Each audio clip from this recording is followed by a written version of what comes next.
Atujuze zaidi. Noah, najua hapo unamezea mate magari yanayoonyeshwa. Hali iko vipi? Asante sana Zubeida. Vile umesema na mezea mate magari. Lakini unajua, unaangalia magari ziko hapa zinakupa changamoto. Kimombo wanasema zina kuchallenge. Na kuna vitu mingi inafanyika katika sekta ya usafiri nchini. Tumeona kwamba kuna huo wito wa watu kuenda sekta kutumia electricity kwa magari. Kwa mfano ukiangalia hapa kuna baadhi ya wadhamini wenye tuko nao hapa ambao pia wanashughulika katika hiyo sekta, lakini kutusaidia tuelewe, tukiangalia Diga Motor Show papasi yake ni gani? Hivi sasa ningependa kumkaribisha Big Boy Trev. Wewe ndio first. When we talk about Diga Motor Show, people resonated very well with you. So, ebu nieleze why this particular motor show, bwana? Asante Noah. The reason why we created this Diga Motor Show is to create a platform for all the motoring brands to come here in one place where we can connect the consumer with these brands. So the Diga Motor Show is on its 3rd edition at the KICC. We are very excited to actually have quite a number of brands, including the big boys of this particular area. You have Isuzu East Africa, CFR Motors Kenya, Grenadier by Wooten Automotive. We have electric bikes. Remember, the government is actually promoting startups to come up with bikes and motoring solutions that are environmentally friendly. So we have quite a number of them. EB bikes are here. And then also if you're looking for accessories, if you are looking for suspension parts, there's Monroe. And if you're in the commercial segment and you're looking at getting your stuff right, then you have the likes of Isuzu and JSC. Okay. Now, we had actually Andrew Molo is the group marketing at Monroe. Naona akombali kidogo, lakini I hope atatusikia akuja atueleze. Lakini so far, the vision tumeona tumeanza a new financial year na tuko katikati ya mwaka wa 2023. So far na hizi vitu zote zenye zinafanyika katika nchi, tunaona regulations za transport.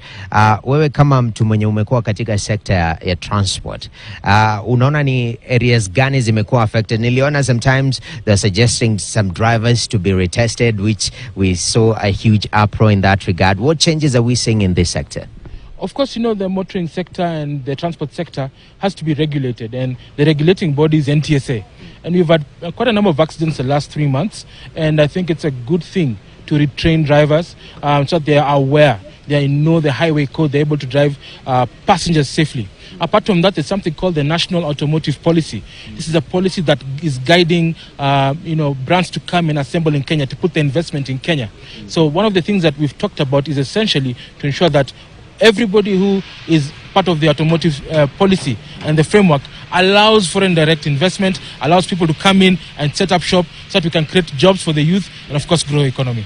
Okay. Yes. Asante sana.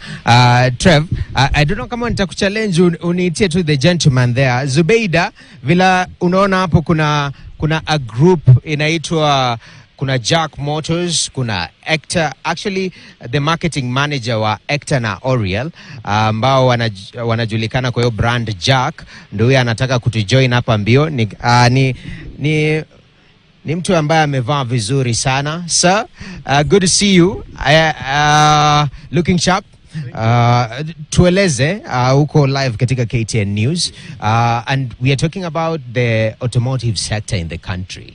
We've seen an encouragement to have assembling plants in this particular nation. Tueleze, as a sector player, where are we heading? Are there medium-term goals? By December we see more assembling in this country? I think with the incentives given on assembly, we should see more and more players assembling locally. Because already on the commercial sector, I think most of us are already assembling locally. Yes. The advantage of that is create jobs for Kenyans as well, and also transfers of skills as well. So I think we're in the right direction. Okay. Absolutely. Definitely. Na pia tukiacha hapo hivyo, wa Kenya mara mingi unajua tuna complain traffic, lakini pia watu wanaona hiyo ni baraka kwa sababu watu wengi wana magari. Ukiangalia car ownership and car affordability, Hivi karibuni, are we expecting bei anze kushuka, more people to own cars, and what is the advantage of having more people owning cars and having affordable cars?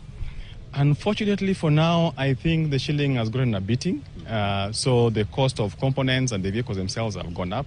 So basically, in the last 1 year, the prices have been on an upward projectile. So of course, that will cut off more people as it is. And then a lot of us buy cars on loans. And unfortunately, interest rates are on the rise. So 2 factors here. Interest rates on the rise. Forex is not favoring us. But I think as an economy, we're also growing. And more people are getting jobs and getting employed and running their own businesses. And I think with time, just as what you've seen in the previous years, we'll overcome these difficult moments we are in and thrive as usual. So in the short term, that affordability of cars, we're expecting it to take a toll? Absolutely. In the short term, definitely take a toll, because if you look at where the dollar is and what has happened in the last 1 year, if you look at where the interest rates are as well, and right now, again, we've got an extra 10% increase on import duty. That's an impact on the overall cost of the vehicle as it is, also on spare parts and everything else. But I think in the short term, yes, it will be tough. In the long run, we'll recover. And as more and more of us do local assembly with a bit of tax concessions, we should be able to be competitive and offer the best prices we can. All right. And finishing up, Diga Motor Show, yeah? So far, naona very different players in this sector, and you guys are a huge part of this, you know, as actor. Subaru is under your brand, and Subaru is very popular in this country. Tuambie, mnataka kuachieve nini? What are you hoping to achieve from this particular show? I think for us also is to bring the vehicles to the people so they can have easy access to us, to the machines, see them, feel them, touch them as well. And as ECTA also, you've seen we are also doing JSC, which is a Chinese brand on the heavy commercial side, and we are proud to be associated with them as well. So many people are not aware that we do JSC. And also Oriole is under us as well, which we are very proud of. So we've got 3 brands. We've got Subaru, we've got Oriole, and we've got JSC. Okay. Thank you. So by being here, I think we'll appreciate. And then if you look at our stand, we've got the first fully electric vehicles in Kenya. We've got a fully electric double cab and a fully electric truck as well. Yes. Yeah. That's quite incredible. Zubeida, the host in the studio, alikuwa anasema ati namezea mate magari hapa, hiyo hali ya kumezea mate na kuafford. Unajua unaweza mezea kitu mate lakini imefungiwa kule. Hizi electric vehicles zenye unasema fully electric, affordability yake iko vipi? Kwa saizi bei nasema ziko juu kidogo kushinda internal combustion engine, lakini serikali yetu inaangalia maneno kuona kama kutakuwa na tax concessions kwenye magari ya electric. Kwenye motorcycle washafanya kitu, na hope kwamba kwenye malori na haya pickup pia watashughulikia. Kwa sababu kwa sasa mambo ya carbon footprint emissions iko juu sana kwa mambo ya climate change. Sasa sisi tunashughulika, tumeenda mbele, tumeleta magari ya electric kwa sababu wako tayari, wanaweza ku contribute towards the environment conversation. Sorry. Thank you. It's okay. Unajua sometimes tukiweka muongee Kiswahili mnauma mdomo sana. Kwa shida kidogo. Lakini thank you very much. Asante. Thank you. And all of them are welcome to our stand and have a Subaru experience, a JSC experience, and Oriole. Thank you. Asante. Thank you very much. Huyo ni Andrew Omolo, who is the group marketing manager wa ECTA and Oriole.